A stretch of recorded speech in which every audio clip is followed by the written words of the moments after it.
Hello, good morning. কেমন আছো তোমরা সবাই? আশা করি সবাই ভালো আছো। আমিও ভালো আছি বলেই আজকে বাড়ি চলে যাচ্ছি। তো সকাল সকাল করলাম মর্নিং ডিউটি থেকে পেয়ে গেলাম ছুটি। অ্যাকচুয়ালি আমার বাড়িতে গিয়ে আধার কার্ডের একটা আপডেট আছে, কাজ আছে, তো ওটার জন্যই আমি ছুটি চেয়ে রিকোয়েস্ট করে বাড়ি চলে যাচ্ছি। তো প্রথমে ভাবলাম বাড়ি ধর্মতলার থেকে বাস দিয়ে যাব। তারপর যেহেতু বাসটা 3টের সময় ছিল, আমার বেরোতেই প্রায় 3টে বেজে গেছে, সেই জন্য বাসটা আর ধরবো না। আর ওই দিকে ধর্মতলায় এসে পৌঁছে গেছে আমার বোন ওয়েট করছে ধর্মতলাতে এসে। তো আমি কী করলাম, অটোতে বসে প্রথমে তো ধর্মতলা চলে গেলাম। ধর্মতলা থেকে তারপর কিছু কেনাকাটা করে হাওড়া স্টেশনে গেলাম।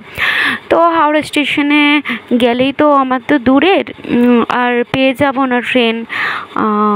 আমাদেরকে সবসময় এক্সপ্রেসে যেতে হয়। তো আমরা সব সময় আমাদের ট্রেন 18 নম্বর 17 নম্বর এইরকম মানে অনেক দূরে দূরে দেয়। আর প্ল্যাটফর্মগুলোও তো অনেক দূরে দূরে না, 18 নম্বর 17 নম্বর 19 নম্বর। তো একদম লাস্ট অবধি আমাদেরকে যেতে হয়। এই জন্য বাড়িতে যাওয়ার সময় জানেন কিছু নিয়েও যেতে পারি না, কারণ অনেকটা মানে অসুবিধা হয়। তো আর এতটা হেভি ওয়েট নিয়ে যেতেও পারি না, এই জন্য সব সময় ব্যাগ হালকা করে নিয়ে যেতে হয়। আর এই যে দেখতেই পাচ্ছ তোমরা, আমি স্টেশনে